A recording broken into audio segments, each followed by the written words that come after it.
আর এটাকে আমরা অবরোধ করছে তারা, এটাকে আমাকে সন্ত্রাস বানাইছে, আমাকে আর হাত বাঁধে সাথে খারাপ ব্যবহার করতে পারি, আর করতে পারি না, কারণ এদিকে আল্লাহ একজন বিচার করবে। এই জন্য আমার সমস্ত কিছু দেখে কে? আল্লাহর ভয় যদি থাকে আপনার,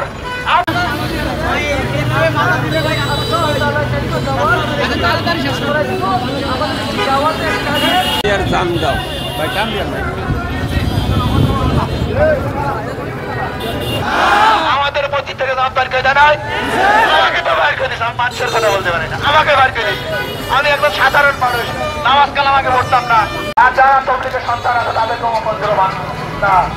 এই জন্য আপনাদের কাছে শেষ অনুরোধ, এই জন্য বৈষম্য থাকবে কি বাস্তবায়ন করতে হবে, তাহলে এটা হতো না।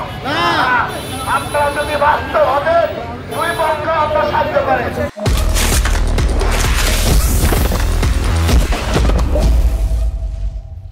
দেখাচ্ছেন আপনারা ফিলিস্তিন যেরকম ইহুদিদের আর জায়গা দিচ্ছিলেন মজলুম হিসাবে, যে সময় হিটলার মারে, এই বাংলাদেশ সেভাবে চালানো তারা সমস্যা নেই।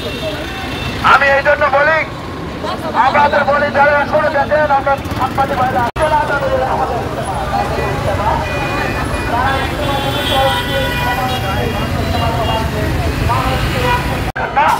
এখন আপনারা আপনার দলের মিথ্যা হলে এটা কি সত্য হয়ে যায়, আর আপনার সত্য হলে সত্য না বলতে বলতে বলতে বলতে আজকে সত্য বন্ধ করেন না, আপনার গাড়ি ভাবতে পারেন না। আমাদের অপরাধ কি না?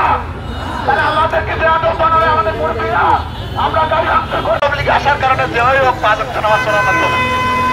আর এটাকে আমরা অবরোধ করছে তারা, এটাকে আমাকে সন্ত্রাস বানাইছে, আমাকে আর হাত বাঁধে সাথে খারাপ ব্যবহার করতে পারি, আর করতে পারি না, কারণ এদিকে আল্লাহ একজন বিচার করবে। এই জন্য আমার সমস্ত কিছু দেখে কে? আল্লাহর ভয় যদি থাকে আপনার,